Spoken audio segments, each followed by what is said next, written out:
دہلی کے صفدر جنگ روڈ پر واقع پرائم منسٹر ہاؤس کے گرد آج معمول سے زیادہ کی سیکیورٹی کے بندوبست کیے گئے تھے۔ تبت کمانڈوز اور سی آر پی کے خصوصی تربیت یافتہ دستے اپنے اپنے ہیڈ کوارٹر سے بطور خاص آج صبح ہی یہاں پر پہنچے تھے۔ ان لوگوں کو صرف حکم کی تعمیل کرنی تھی، لیکن ان کے افسران کو بھی اس بات کا علم نہیں تھا کہ دہلی پر کیا قیامت ٹوٹ پڑی ہے۔ مشرقی پنجاب میں سکھوں کی علیحدگی پسند تحریک بڑے زوروں پر تھی۔ چند روز پہلے ہی جرنیل سنگھ بھنڈروالا اپنے مسلح ساتھیوں سمیت دربار صاحب امرتسر میں مورچہ بند ہو چکا تھا۔ بھارتی انٹیلیجنس ایجنسیوں کی طرف سے ہر روز حالات بد سے بدتر ہونے کی اطلاعات آ رہی تھی۔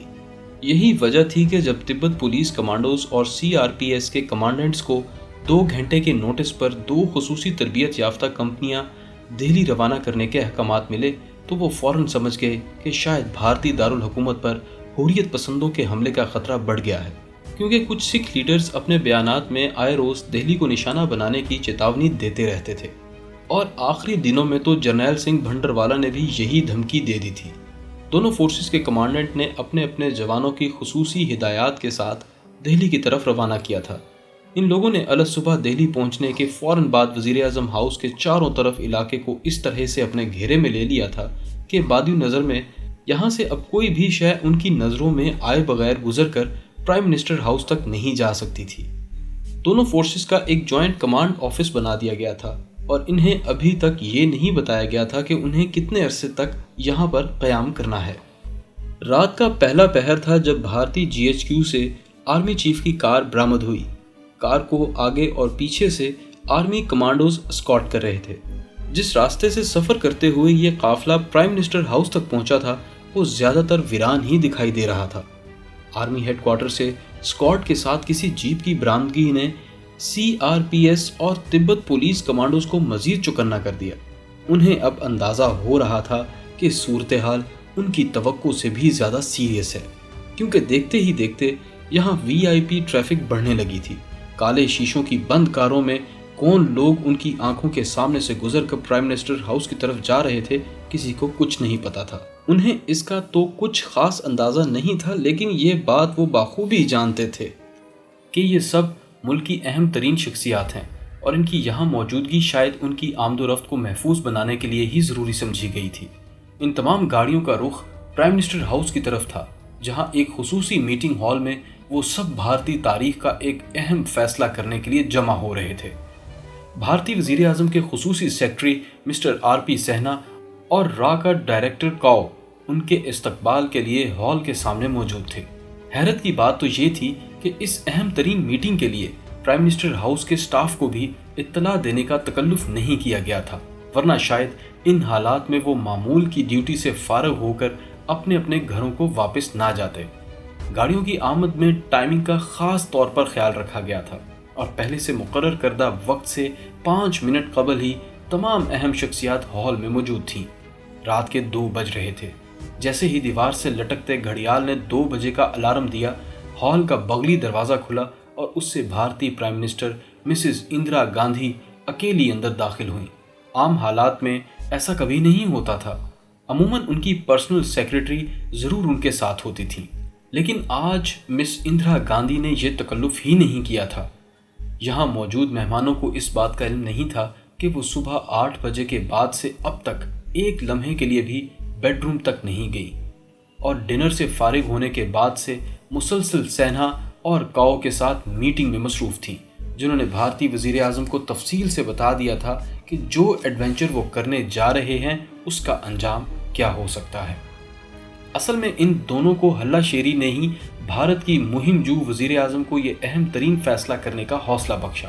مس اندرا گاندھی، جس نے 71 میں پاکستان کو 2 لخت کیا تھا، اب پاکستان پر پھر ایک کاری ضرب لگانے جا رہی تھی۔ شاید وہ اتنا خطرناک فیصلہ اکیلے نہ کر پاتی، لیکن ان کے روسی دوستوں نے انہیں حوصلہ دیا۔ اپنے آخری دورہ روس میں بھارتی وزیر اعظم مس اندرا گاندھی کو روسی صدر نے مائل کیا تھا کہ وہ پاکستان کی مشرقی سرحد پر سیاچن کے نزدیک ایک نیا محاذ جنگ کھول دے، تاکہ افغان مجاہدین کی مدد کے لیے کمر بستہ پاکستانی فوج کو الجھایا جا سکے، اور ایڈونچر پسند اندرا گاندھی نے یہ تجویز مان لی تھی۔ اپنے دورہ روس سے واپسی کے بعد اس نے سیاچن سے متعلق خصوصی مطالعہ اور بریفنگ لینی شروع کر دی تھی۔ اس ضمن میں اس نے جنرل ایم ایل چبر سے بطور خاص طور پر 3-4 مرتبہ بریفنگ لی تھی۔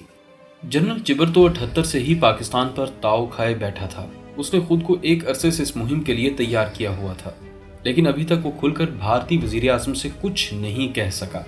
آخری ملاقات پر جب اچانک کسی بات پر مسکراتے ہوئے بھارتی وزیر اعظم نے یکدم سیریس ہو کر اس کی آنکھوں میں اپنی چھوٹی چھوٹی لیکن نیزے کی طرح مخاطب کے چہرے اور دل و دماغ میں پیوست ہو جانے والی آنکھوں سے جھانکتے ہوئے کہا، کیا ہمارے لیے اس اہم اور اسٹریٹجک علاقے پر قبضہ کرنا ممکن ہوگا؟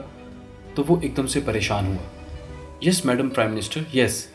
اچانک ہی اس نے سنبھل کر اپنا اشتیاق جتایا، لیکن شاید صرف یس کہہ دینے سے مس اندرا گاندھی مطمئن نہیں ہوئی تھی۔ ابھی تک وہ استفہامیہ نظروں سے اس کی طرف دیکھ رہی تھی۔ سارا علاقہ خالی ہے، یہاں سے 150 میل دور پاکستانی فوج ہے، ہم انہیں شاندار سرپرائز دے سکتے ہیں۔ اس نے بڑے تجکن سے کہا، تم فوجی لوگ بھی بہت عجیب ہوتے ہو، شاید سویلین کی طرح تم تصویر کے دونوں رخ نہیں دیکھنا چاہتے، یا پھر کسی بھی مہم جوئی سے انکار کو اپنی توہین سمجھتے ہو۔ مس اندرا گاندھی کے عجیب و غریب جواب نے جنرل چمبر کو چکرا کر رکھ دیا۔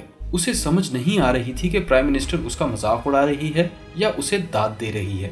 بہرحال روانگی سے پہلے اس نے مس اندرا گاندھی سے متعلق جو ہوم ورک کیا تھا اسے اندازہ ہو گیا تھا کہ بھارتی وزیر اعظم کی خوبی یہی ہے کہ وہ بھی دل کی بات زبان پر نہیں لاتی اور دوسرے کا اندیا بھی بھانپنے میں کمال کی مہارت انہیں حاصل ہے۔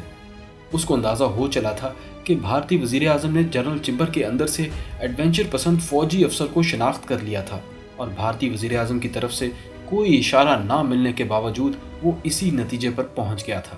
جلد یا بدیر اس کا خواب حقیقت کا روپ دھار لے گا۔ جنرل چمبر یہ خواب 78 سے دیکھتا آ رہا تھا۔ 70 کے عشرے کے اواخر میں اس کی یہ خواہش تھی کہ بھارت اس محاذ پر حملہ کر کے شاہراہ کاراکرم کو اپنی گرفت میں لے لے۔